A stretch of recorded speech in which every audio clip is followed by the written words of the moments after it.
को मौका देने के लिए पूछा हूँ। एक चीज़ को बहुत क्लियर कर दूँ कि ये सवाल जो है, जो उठाया जाता है कांग्रेस के का अध्यक्ष बनाना या चुनना, या उसका वो एक अपने आप में चर्चा का विषय जिस तरह से बना है, वो अपने आप में कांग्रेस की मजबूती को और उसकी महत्व को स्थापित कर रहा है। शुरू तो ये इसलिए हुआ था कि नेपोटिज्म का हमला करके, पर वंशवाद का हमला करके और इसको नेगेटिव अर्थ में ले जाया जाए। लेकिन जिस तरह से कांग्रेस ने इस पे स्टैंड लिया और जिस तरह से चुनाव करके और एक उपयुक्त व्यक्ति को, सबसे सीनियर व्यक्ति को मौका मिला है, उनके 9,000 से ज्यादा कार्यकर्ताओं ने और पदाधिकारियों ने चुना है जिस व्यक्ति को, वो बना है जिस तरह से उन्होंने एक प्रतिमान खड़ा कर दिया और बड़ी लाइन खींच दी है। तो वो सारा जो उनके खिलाफ हो रहा है, वो उनके पक्ष में चीजें जा रही हैं। तो एक कांग्रेस ने बड़ी लाइन तो खींच दी है।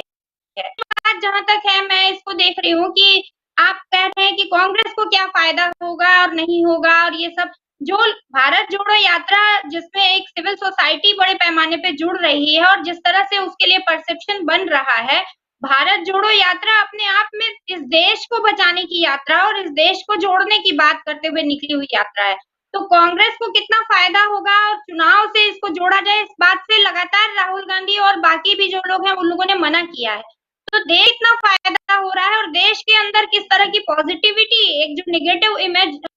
जो पॉलिटिक्स खड़ी की जा रही थी, नफरत की पॉलिटिक्स खड़ी की जा रही थी, उसके खिलाफ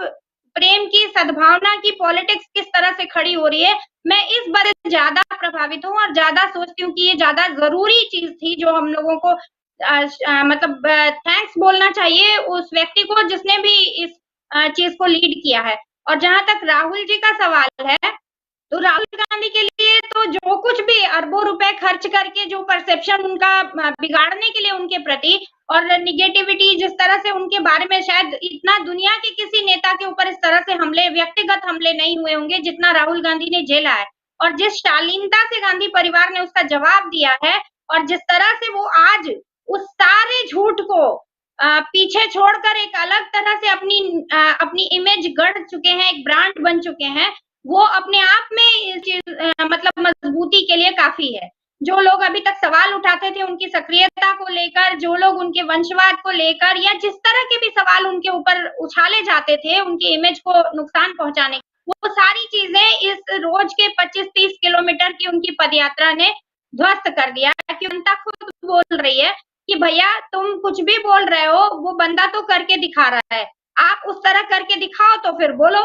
तो ये करने की तो हिम्मत अभी कोई विपक्ष में इनके अलावा कोई नहीं कर पा रहा है। तो ऑब्वियसली ये बात तो तय है कि आगे इस 2024 हो या उसके आगे भी, इस देश में जो राहुल गांधी ने जो लाइन खींची है भारत जोड़ो यात्रा से, उस वजह से विपक्ष की धुरी तो वो बन गए हैं। और विपक्ष की ही नहीं, इस देश में जो एक पॉलिटिक्स का दो तरफ बंटना हुआ है, मायावती जी की आप ट्वीट की बात कर रहे हैं, एक बांटने की राजनीति है और एक जोड़ने की राजनीति है। और उस जोड़ने वाली राजनीति के नेतृत्वकर्ता राहुल गांधी बन चुके हैं, और दूसरे लोग हैं वो भी अब